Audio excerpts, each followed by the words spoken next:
so happy to be here. Make some noise if you've come to Pun DMV before. All right. See, it wasn't that bad. They came back. Make some noise if you're new to the Pun family. That's awesome. Well, I'm so glad you're all here. I love that we have the show. I love being in DC. I live in DC. I've lived here for over 13 years, which makes me like an old timer by young professional standards. Like, I was here before the Target, you know. DC's such a small town, though, isn't it? Like, you run into, same people all the time. I ran into an old coworker on my way over here. We're talking about, like, where we live now, where we work now. And then she called me out. She was like, oh my God, Dana, we're having such a DC conversation right now. Has anyone been accused of that? The DC conversation? I'm like, all right, back up. What is so shallow and uniquely Washingtonian about asking people what their jobs are? Like, what small talk is taking place outside the district? Is everyone just like, how do you know Lisa? Oh my God, that's such a funny coincidence. What are your greatest fears and deepest dreams? I just want to know you. I'm one of those DC types that's like really into my job. You know, I love my job, but I travel a lot and I have to drive, and I'm used to living in DC. I don't have a car, so I'm like the worst driver. Like, if I'm checking my blind spot, I'm definitely drifting into that lane. Anyone else a bad driver here? Own it, make some noise. Just kidding, we should probably like learn for ours and other safety. But yeah, I'm really bad. And interestingly, I'll tell people like I'm a bad driver and everyone's really nice about it. What people always say to me, they go, you know, Dana, I bet you're fine. You gotta do is look out for the other guy. You heard this? You gotta look out for the other guy. And I'm like, no fam, I'm the other guy. Someone's gotta be the other guy. Like, it's me, I don't know what I'm doing out there. Also have no sense of direction, so I'm extremely dependent on my GPS. Like, the cardinal directions mean nothing to me. Sometimes the GPS will say mean things, like head north, and I'm like, why are you bullying me? You know that means nothing. One time I missed so many turns that my GPS lady told me to turn left off a bridge. I was like, I can't, I'm afraid of her now. So I changed it to a man voice. And ladies, if you haven't changed your GPS default to a man voice, highly recommend, because you can get out all your feminist rage with no consequences. He's like, turn left ahead. I'm like, I know where I live, stop mansplaining this shit, Gary. And then he's like, recalculating. And I'm like, that's right, you work for me! You work for me! It's good, it's empowering stuff. What's cool though is when I'm not on the road, I get to work from home most of the time, so much that I was able to get a puppy recently. And it's a pug puppy. Thank you, thank you. He's on Insta, thank you guys. He's my everything, so you better laugh at these jokes and puns. I could be home with my child right now, okay? I abandoned my boy for you. My baby. I'm learning a lot though, like I took him to the vet. He's just a few months old. And he was acting so weird, like he was chill, and then we had to get him on the scale, you know, to weigh him. Freaking out, like we did not want to stand on there, running off, like whatever, making a big fuss. Then we had to take his temperature, which for a dog involves putting a thermometer in their butt. He's like, this is totally fine. He's like, all right, so let's recap. You're terrified of getting on the scale, but you've made peace with butt stuff? It's like the patriarchy really starts early. Tell ya, man. No one is safe. Speaking of my family, I should let you know that I'm actually expecting. Yeah, thank you. To not have a baby for at least 3 years, so I just got an IUD. Thank you. Thank you.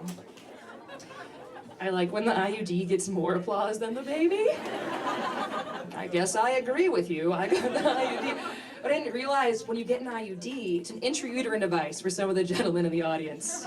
It is a birth control device. One time there was this couple with a pregnant woman in front, and he went, "Oh, I'm so sorry you didn't hear this joke earlier."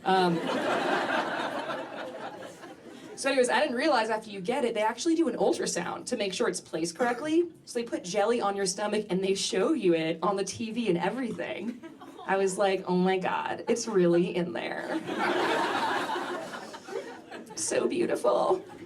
Got a picture to share with my mom. She's thrilled with me. When I went to my appointment, my OBGYN, I guess she was like trying to make small talk. I swear she said this to me in real life. She went, "Dana, you know, I feel like everyone's either having babies or getting birth control today." I was like, don't you feel like that every goddamn day? You work here as an OBGYN? It's like a therapist being like, man, people complain a lot on Wednesdays. Why they're so grumpy at me? I don't always trust like doctors though. Like, I had to get a colonoscopy earlier this year, which not every woman under 65 can say, but I'm very precocious, so humble brag, okay? My anesthesiologist was like a total bro. Like, he was seriously a white guy with frosted tips who called everyone cuz. He's like, "Thanks for coming in, cuz. How you doing, cuz?" I was like, I don't feel safe. See a different doctor. And sometimes doctors and science, like, I want to support it, but I don't know. Like, has anyone done 23andMe, the DNA thing? Yeah? One person, one slow cap in front.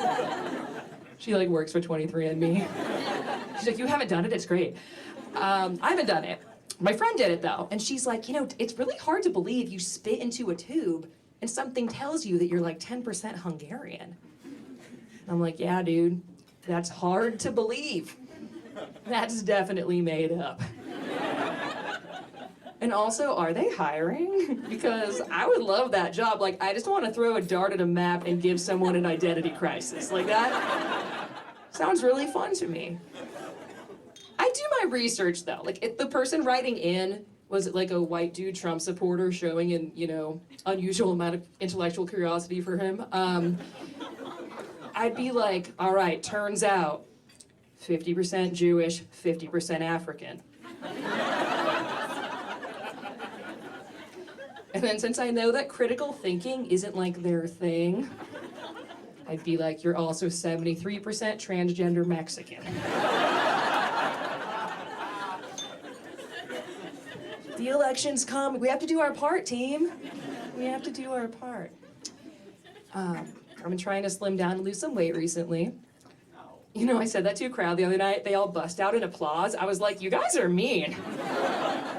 I like you guys better. You guys are like, what? That's crazy. You look amazing. Thanks, you guys. Oh my God, you guys are crazy. You guys are just too much. But I have been trying, and it's hard because both times I tried exercising on purpose.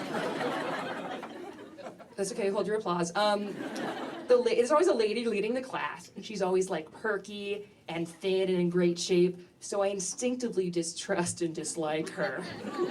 Side note, don't really like thin people, you guys. I mean, don't, like, some of my best friends are thin, like, don't freak out, but, like, okay, has anyone been to Milk Bar here in DC? Yeah, so there's a really trendy dessert place, right? Lines around the block, there's one at City Center, there's more coming up, and it's it's a dessert place by this thin blonde woman named Christina Tosi, which if you watch MasterChef Junior, which I do because I know how to party, okay? Side note, do you know little kids will just make you gourmet meals? I'm gonna get my IUD out.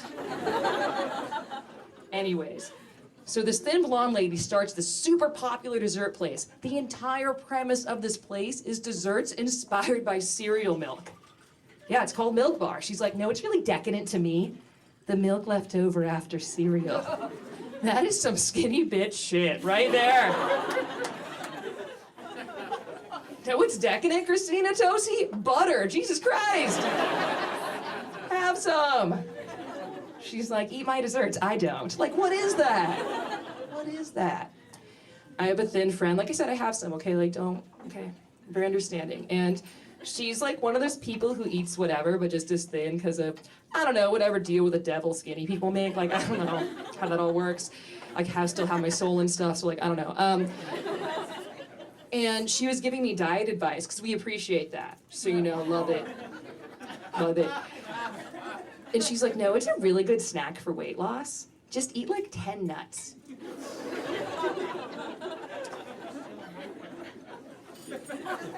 Like, I hate so much about what you've said, I don't know where to begin. But for starters, actually, if your goal is just weight loss, nuts aren't a great snack. There's a lot of fat in nuts, actually. And then she's like, but Dana, they're a complex fat. And I was like, so the hell am I. All right, you guys ready for some puns?